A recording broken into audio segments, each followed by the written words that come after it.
So now that we have our image cropped and in Photoshop, let's look at how you can start removing these blemishes from the model's face. And we'll even go the extra mile and remove the freckles. And there's just a few tiny spots down here that we're going to get rid of. And we may even fix up the hair coming across the eye here just to remove it out the way so it's not fully covered. And we're going to be doing this in a non-destructive way. And that means we can easily delete or come back to our original image without having any of the reductions showing on it. So let's come down and create a brand new layer. So we have a new layer in our Photoshop panels, layers panel. And we're just going to rename this to removing blemishes. Next, what we're going to do is use the spot healing brush tool, which is J on your keyboard. We're going to click that, and using Alt and scrolling in, we are going to zoom into our image so we can easily see what we're doing. Next, we're going to just be using the hand tool to easily navigate around and start removing. So starting from the top, we're going to reselect our tool, and we're just going to start removing the areas which we want to fix. So simply what you do is click. That's it. You're clicking on areas you want to fix. So hold and click if it's a little bit bigger and drag around.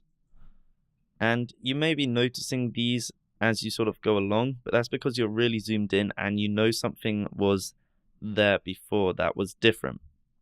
So we're just removing these areas. There's one down here. We'll just literally remove everything just to make the point come across and just to show you how quick and easy it is to actually remove, say, all freckles and blemishes from a model or anyone in an image really quickly. So there's a tiny one there. Got this one here. These ones coming in here. And as you can see, super easy. Flying through it here, and that should be it. We've basically just removed all the blemishes from our model in a rapid world-breaking record time. And there it is. If we come back to our layer, this is why we're working in a non-destructive way. We can hide it on and off depending on, say, what the client wants or what yourself wants with the actual image itself. So we'll keep that on. And what we're going to be doing next is just removing this hair from here. And what we're going to do is quickly make a brand new layer because it's best to work in this. And we'll call this one removing hair from eye, just so it's not in the way. And once again, using the spot healing brush, we're going to try this just to see if it works. If it doesn't, we're going to use a different tool. So yep, it's not working because as you can see here, it's making a weird selection that really does actually stand out. Instead, what we're going to be using is the clone stamp tool. So that's S on the keyboard. And what we're going to be using is a brush of 40 pixels and a hardness of 0.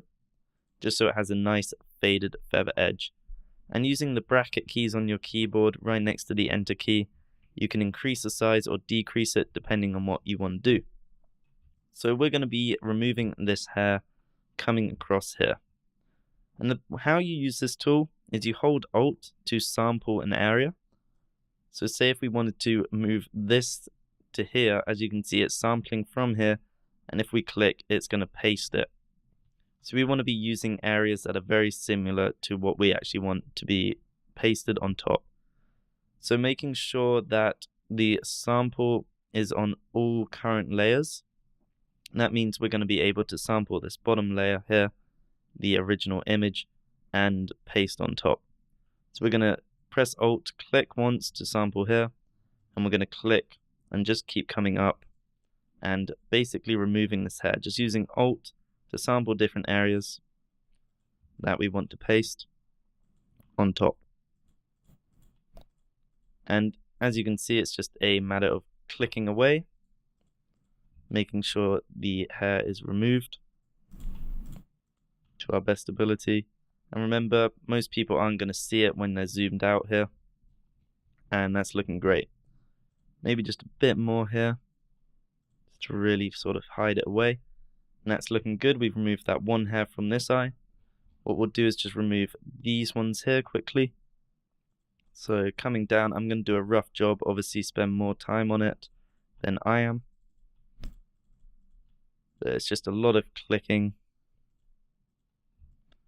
And you may want to reduce your brush size in some areas to really sort of make it stand out correctly.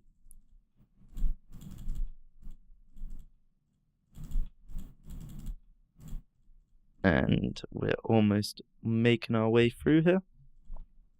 So get rid of these. Working through, just clicking away. It's super easy. The more you do this, the better you'll get. And as you can see, we've just removed the hairs almost. Just get rid of this one quickly. Super rough job. Please spend more time doing this if you are planning on removing the hairs from anyone's face or eyes. And obviously you can do this trick with all these hairs out here as well. No problem in doing that at all. Just to clean up the image if you really want to go that far. However, I still like to leave my images quite natural because I don't like reducing a lot of natural human features out of it. But if it's your job to fully remove stuff, you are more than welcome to go ahead and practice doing that. So there we go. We've kind of removed the hairs. There's still one coming right like all the way down here, which you would want to fix by just going. You can click and drag the whole way up as well.